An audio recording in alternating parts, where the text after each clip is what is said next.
I'm recording this video to go along with the posting of an article on the website, and so I'm going to be staying as close as I can to the written portion, though I will make some extemporaneous comments along the way, shall we say.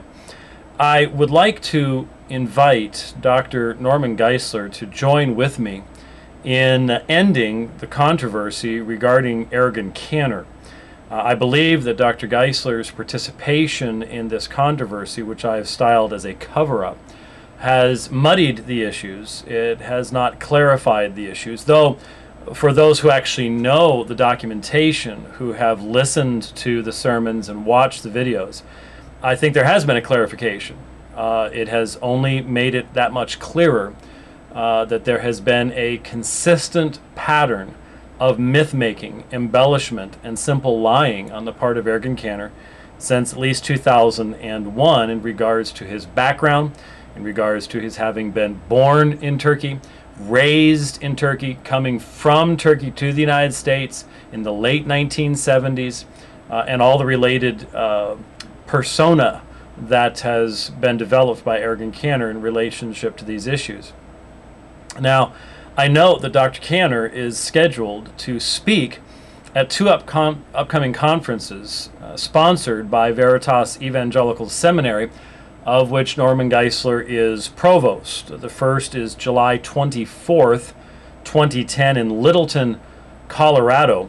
The second is July 31st in Downey, California at a Calvary Chapel in that location. And I find it interesting that Dr. Norm Geisler is likewise scheduled to speak at both of those same events along with Ergun Caner. Now, I would like to ask Dr. Geisler to provide full, documented, logical responses to the following three major questions that I'm going to put into this video and put into the documentation that I provide with it as well. I would suggest that if no meaningful, full, defensible answers, not one-sentence excuses without citations, without documentation, but if no meaningful, full, defensible answers are forthcoming, then the leadership of Veritas Evangelical Seminary and the speakers at the conferences should request Dr. Caner to step down from speaking at these conferences. Surely, if that doesn't take place, then those considering attending should contact Veritas and explain that until answers are forthcoming, until real answers are forthcoming and provided, and in this case, confession and repentance takes place, that they will not be attending conferences featuring Ergun Caner as speaking as an expert on the topic of Islam or really any other apologetic subject either. So three questions directly for you, Dr. Geisler. Here's the questions. Question number one. Dr. Ergun Caner has claimed, not once, not twice, but literally dozens of times, over a period of approximately, since 2001, 9 years, to have grown up in Turkey, speaking the native language spoken in Turkey, unless he was speaking Swedish on the border of Iraq and Turkey, living in particular places in Turkey, specifically Ankara, the border of Turkey and Iraq, living in a majority Muslim country, and coming to the United States in 1979 as a teenager. These were not misstatements, unless you believe that a man can misstate the same thing in dozens of different contexts in the exact same way over 9 years. At which point it would be very clear that Dr. Caner has some kind of neurological problem to where he can't tell the truth about these subjects, which doesn't make any sense, obviously. We have video where, again, he claims to have come to the United States not as an infant of 2 or 3 years of age, but as a teenager. Listen to just the first portion of this video, and you will see that this is not a misstatement. This is a part of the persona that Dr. Caner has developed over the years. When I first came to America, I went to see a movie. I was a teenage boy, and I went to see a movie that had Living Dead as its theme. Now, Dr. Geisler, you have said that Dr. Caner was raised in Sweden, yet Dr. Caner claims to have been raised till a teenager in Turkey. Can you please tell us if it is a lie or a mere misstatement that Ergun Caner lived in Turkey until 1979? How can someone make a misstatement consistently over the course of 9 years in not just a few, but dozens of different contexts, all within the same context of this persona that he has presented? Is it not clear and compelling evidence of a purposeful effort on Ergun Caner's part to create this Islamic persona that he then has used as the basis of obtaining the positions that he's taken? Along with this question is related inquiry directed to Dr. Emir Caner. And I would like to address Dr. Emir Caner now, who seems to be assisting in the defense of his brother, and given that his own position is directly related to Ergun's claims, we can surely understand why that is. Is this picture, which I'm now placing on the screen, and will again include in the documentation, is this picture of Ergun Caner's 10th birthday? And was it taken, as Ergun claims on his Facebook page, in Turkey itself? Since Emir Caner is in the picture, does this tell us that both Ergun and Emir Caner traveled to Turkey in 1976?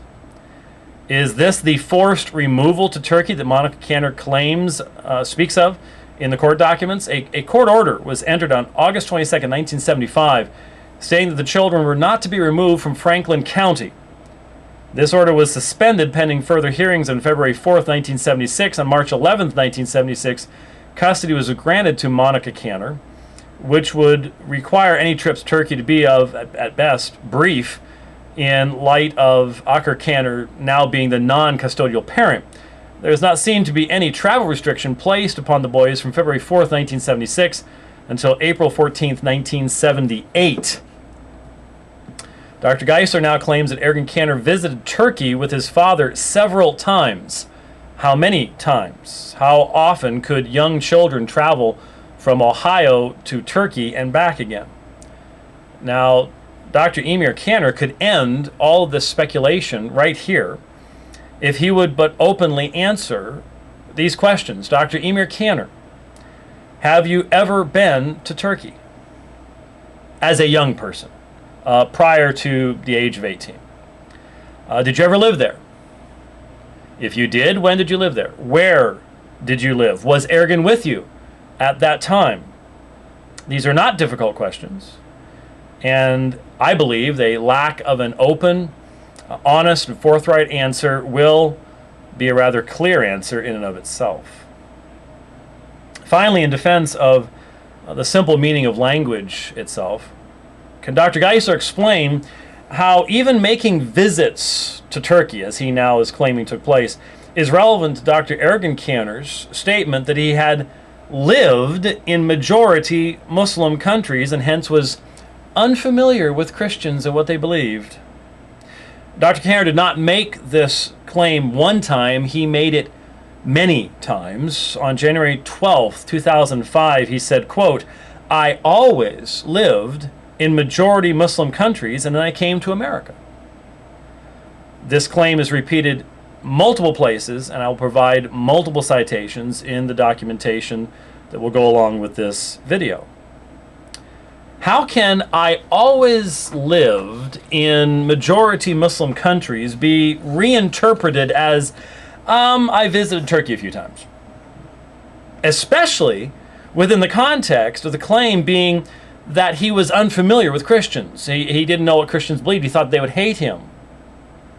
If he grew up in Ohio in the 1970s, wouldn't the majority of his classmates in elementary school, junior high school, and high school have been at least nominally Christian? I mean, even today, the atheist population is fairly small, relatively speaking. The Muslim population is very small. Back in the 1970s in Ohio, he didn't know anything about Christians? There were no Christians nearby? Does it not take an amazing amount of gullibility to accept this kind of argumentation? I submit to you that it does.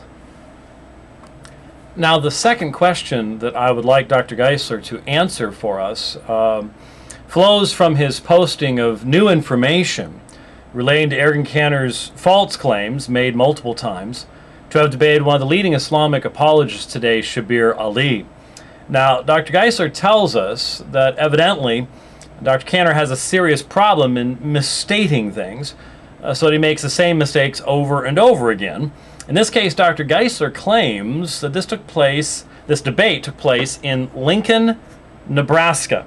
Now, my question is simple. Dr. Geisler, who exactly did Ergun Caner debate in Lincoln, Nebraska? Fairly straightforward question, I would think. When did it take place? Where in Lincoln, Nebraska did it take place? Was it recorded? And if it wasn't recorded, why wasn't it recorded? Who sponsored it? Was there an Islamic group involved, a Christian group involved? That's normally how it works in arranging debates. Dr. Geisler knows this, just as I know this. And so, tell us about this debate. Who is it with? We'd like to contact this individual. Now, you see, you might say, well, it was just so long ago. Actually, I debated Jerry Matitix in Omaha, Nebraska in 1992. We still have the recordings of that debate. You can verify this with Jerry Matitix himself. He'll remember that. Actually, I took Greg Bonson's spot in that debate. He contacted me, asked me if I could take that debate on short notice so that he could debate two homosexuals in California. I even remember what I wore on one of the nights because it was unusual for me. It was so cold, I wore a sweater, which I normally don't wear in debates. I remember it was very cold.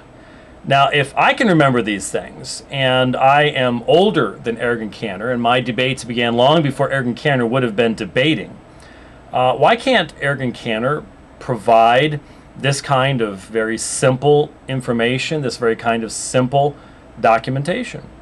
Dr. Geisler needs to provide us with this information since he has now repeated the claim, but without providing any evidence and any documentation at all.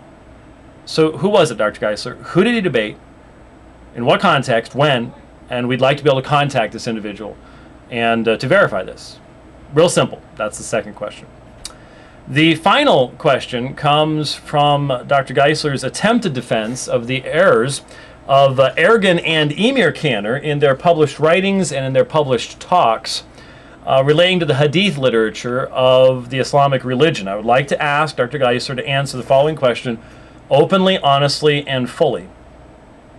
Let's say a student at Veritas Seminary, where you are provost, and where I believe you teach, turns in a paper in an apologetics class that is filled with references such as Bible 135, Bible 452, Scripture 993, and New Testament 267.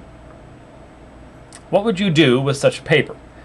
And what if, upon challenging the student about such citations, you were informed that there is no one standardized way of citing the Bible, and that the Bible is often cited without reference to a specific book? How would you respond to this? Would you accept this kind of argumentation? Would you find that type of argumentation so compelling that you would then recommend that the student speak at conferences on the topic of his paper?